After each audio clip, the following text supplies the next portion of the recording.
Leni joked ne ler mar aluora e kaunti ma Homa Bay ochiwo siem kaluwore gi kethruok mar aluora. Tim ma bende giseyo godo moko kuom jodak e kaunti no ma osebedo ka kunyo godo lowo mar konyruok margi giwegi. Achiel kuom gwenge ma bende koro achiedh nade mar kunyo lowo osebede ka dhi nyime en ward ma wang' chieng' mantiere kar chung' od bura mar Karachuonyo. Ma bende koro jodak kunyo lowo nyaka kuonde ma oike ji. Sharon Ong'ao nigi ler mar wachni. Ma e tipo ma waromo godo e ward ma wang' chieng' mantiere e kar chung' od bura ma Karachuonyo e kaunti ma Homa Bay. Kethruok mar aluora e ward ni okel kaluwore gi okenge mag kunyo kuoyo, ma bende wachre ni en achiel kuom yore mag yudo yuto e gweng'ni. Wach mamako dhok en ni kuoyo ikunyo nyaka e kuonde ma oike. Mtu anaweza kutoa hiyo mchanga juu wako na sida.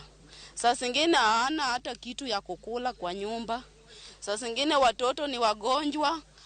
Hakuna hata kitu ataweza kusaidia. Hiyo samba yake ndio atasaidia yeye. Ma na chiel kuom bombe mabende wegino setho. Mabende gisani odongunda. Jokuny kuoyo e kor gweng'ni bende ne omonjo dalani. Masani gino modong' en mana liete. En chal mabende ikwedo e okang' mamalo gi joked ne ler mar aluora.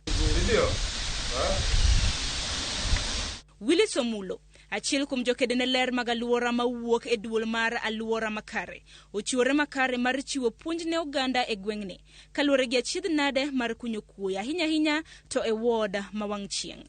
We are talking about massive destruction of landmark trees that have lasted 100 years being felled down because of scooping of sand. So it is a key issue that needs to be addressed. If the government can't put right structures to address this, then we are talking about many hundreds of people who are going to be totally displaced. There has been displacement and there has been risk of loss of lives of both humans and animals.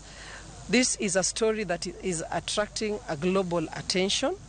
It is a very rare one in our country and in our region here, and we call out on the community and the local leadership to hold hands with the county government of Homa Bay to help reverse the status of Ramogi North Sub-County. En wach mabende osemono jokedne aluora e kaunti ma Homa Bay bedo gi kwe ka koro kwayo makende ma jokedne aluora jiwo godo jopiny en ni mondo gichung timbe maketho aluora magidakie mondo gibed gi ngima makare e kinde thuolo mabiro.